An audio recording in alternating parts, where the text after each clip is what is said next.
Oregonian. Kelly, on the scheduling front, with yet another change, was there any talk of moving the Oregon State finale to either today or next week? And if not, then is all this, supposedly this AD's meeting on Monday, they were talking about extra games in Vegas to make up for those who haven't, who have games to make up. What's your understanding of just who are you playing and when, other than Stanford on Monday? Let's put it that way. James, you are nothing if not persistent, young man. I'll try. And every week, I don't have any more for you. We have had discussions. The conference office, she reached out to me. We've talked on a few occasions. I think she wanted to talk with every coach and get their thoughts on end of season protocol, tournament, et cetera, et cetera. And so I think the discussions are going on. I'm not sure. I don't know yet if we're going to have a tournament, like a normal tournament format, or if we're going to go down there and play multiple games, makeup games. All I know is we don't play Cal tomorrow, and Stanford game is still on. The LA trip, I'm assuming, still a go. And then that last week when we play Oregon State, I think the reason they told us, or they had us play our travel partners that last week, is so that we could pick up some games. Now we're down 5, so we're not going to be able to pick up 5. I think that's going to be at the directive of the conference. I don't think I can say, hey, I want to play you guys. I think that's going to come from them. And I don't know if that will be 1 or 2 or none. I don't know. I'm hoping at least 1. And I would be willing to travel. Just wanted clarification also, Kelly, because you had mentioned after the other game at the UC Davis that you were talking about possibly adding. Are you boxed in by the 22? Have you reached your limit, or are they actually pulling off the 22 because of all these postponements across the league? Well, it was 25 games, and I've been told, league games. Yeah, league games 22. No, I've been told that we're not going to make up all 5. So I was told by the Pac-12 that I could go out and schedule additional games if possible, outside competition. And I'm still working on a couple. Now looking at how things are playing out, I'm not sure there's going to be really any time. And after the way we kind of put that UC Davis game together, and I think we suffered both against Arizona and then against UC Davis, I'm not so sure piecemealing something at the last minute is all that beneficial either. Ryan Thorburn, register guard. Kelly, what would be your personal preference? Would you rather make up as many of the 22 game round robin regular season as possible, or have a semi-normal postseason tournament? Listen, I could go either way. You asked me which I preferred. Just get me 3 games down there somehow. If that's in a tournament format, and then if we're eliminated or other teams are eliminated at some point, allow for some so-called consolation games to be played earlier in the day. At worst, and perhaps even get down there on a Sunday or a Monday and try to squeeze in 3 games, maybe even a 4th for those that want to opt in for that many. So I think it's still, up in the air. We don't know. And everybody's going to come at it a different way. I've talked with Coach Vanderveer and Lynn Roberts and J.R. Payne. There's some coaches that just kind of want to get done. There's others. We have several schools that are in the middle of the conference that could use maybe a quality win. And by playing an extra game or 2 might be able to get those bubble teams. I think those that are on top, there's about 4 of us, for us, it's getting games and getting experience. I don't think we're enhancing our resume necessarily. So everybody's going to come at it a different way. That's why I feel for the Pac-12 officials. I don't know what they're going to end up doing. Eric Scopel, 247 Sports. Coach, you've had a couple, obviously, instances, 5 now games postponed. How does this one hit you guys? Are you guys more used to it now, so it's easier? Does it ever get easier? I mean, kind of what's the emotional state for this team after obviously a tough game on Monday, hoping to bounce back on Friday, and that game doesn't get played? Well, we want to play, and they want to play, because if we don't play, that means we practice, Eric. I'm not a whole lot of fun in practice, and and any kid would rather play games. They'd want to play 5 games a week. We had good fortune, good success against Cal last time, and that would have broken up what is going to end up being 3 top 10 ranked teams right in a row in Arizona, Stanford, and then at UCLA. So, that's a tough stretch for a team that's kind of struggling right now. And, so I think anything would have helped. But hey, listen, I feel for Cal. I think they've done a great job managing this whole thing all year. They've been down in numbers, and Coach Sharman has done an awesome job. And those kids have played hard under the circumstances, and they have good attitudes, and just bless their hearts, they just haven't had the numbers to play. Hayden Herrera, NBC. Kelly, looking at your last game against Stanford, Sydney Parish had a nice game off the bench. How was she able to be successful, and what will you look to her on Monday? Yeah, Sydney played well. I think during that stretch, she was actually playing quite well. Yeah, we need her to continue to, to be maybe an X factor for us. She's just so aggressive, gets a hand on a lot of balls defensively, gets to the free throw line, and that game hit a couple of threes that were important. We actually played relatively well down there against them last time, and just a couple of plays here and there, and kind of a rough third quarter, kind of doomed us. But we had a chance all the way down to the end of the game. So, we need to get that back a little bit, and Sydney's obviously a big part of that. Andrew Hobner, KEZI. Yeah, Kelly, when we were asking about the 3-point issue shooting wise against Arizona, you had said, they're making them in practice. It's just not translating over into the game sometimes. Do you see the postponements and the stoppages as maybe a part of why that is, of not being able to build consistency and confidence in game, especially with so many young players? Yeah, this has been perhaps the most challenging year I've ever had as a coach. And that includes years where we just weren't very good, and we're just trying to keep our head above water. The pandemic, it's over everything. Okay. So you come at it with that lens. Secondly, a very young team, maybe the youngest team in terms of years of experience in the country.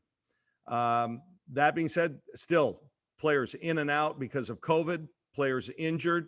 We actually haven't had the whole team together and playing and practicing is as much as anything since the early December. And you look at our first 5 or 6 games, we were really good.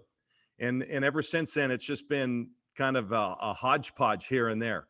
So, Andrew, yes, I think anytime you can get into a rhythm, I think that's a great thing. When you know that you're going to play Friday and Sunday, Monday's going to be a run, lift, and shoot day. Tuesday is our day off. Wednesday's our day we really get after it and practice. That's our full contact day. Thursday's a prep day, game Friday, Saturday prep day, game Sunday. That routine I think is really important. And you just throw all that out the window this year. There has been no routine. Back to James. Do you know if you'll have Chavez and Maddie on Monday, Kelly? Chavez is out, and I'm not sure about Maddie. She's in that the progression protocols. Is Taylor back in Arizona? Yeah, Taylor had some family matters, and it just kind of worked to her advantage and our advantage that she was able to go home during this COVID. Yeah, but she's now back, so we're good there. Yeah, she's just got to go through those same protocols. There's no rush back, and that's the way it should be. Did she go from Utah? Did she go from Utah there, or did she go Utah home, then there, then back? Yeah, James, I'm not sure what I'm allowed to tell you, Okay. about that. She put it out there, so that's why, I'm not, Dick Tracy here, Kelly. Yeah, no. I know, and I don't feel comfortable in saying where they've been and when. So Sure. that's, I'm not hiding anything. I don't know if that's my place. Back to Eric. What did you learn from that Stanford game? You mentioned you played well the first time down there. What did you learn, and maybe what did this team learn? Because it was a game where it was close down to the wire with a really good team. I've learned that we're not that far off, you guys. We're really not. You know, I know we're 12-4. I know we haven't had 4 losses here in a long time. I get it. And we normally are, win our share of those top 10 teams. But the 4 losses we've had, quite frankly, are all teams that are in the top 10. They're all very good. I look at the Arizona game and sure, we didn't play our best, but the reality is that's a veteran team and a very good team. And we're making some young mistakes. And I've already kind of chronicled the issues that we have. The Stanford game, I think, was kind of a microcosm of that. We played well. We hung in there. In the end, we didn't make the plays, and a good veteran, solid, well-coached Hall of Fame coach team, made the plays. And but I learned that we're not that far off. And there were little things here and there that we, hopefully have improved and gotten better at. So that we don't continue to make those same mistakes. But I'm encouraged, you guys. I really am encouraged. I've just been battling with, our identity. What are we? We're going to go big. We're going to play smash mouth kind of power basketball, or do we want to stick with, what has worked for us in the past? A spread, wide open, 4 out, emphasize 3 and ball screen. So, we're still wrestling with that. It's 16 games of the year. We only got a month and a half, hopefully 2 months left. We need to quickly figure this out. Back to Ryan. I gave you more than you asked for there, Big E. Kelly, if memory serves, Sedona, I think one of the games she missed was the Stanford game. Yep. How does she change that matchup, and how close do you think she is to returning to her early season form? Yeah, still a way, still a work in progress. I think she'll definitely help. She'll change the game. She gives us a matchup when they've gone with both Brink and Bellevue together at times, so we can match up to that size.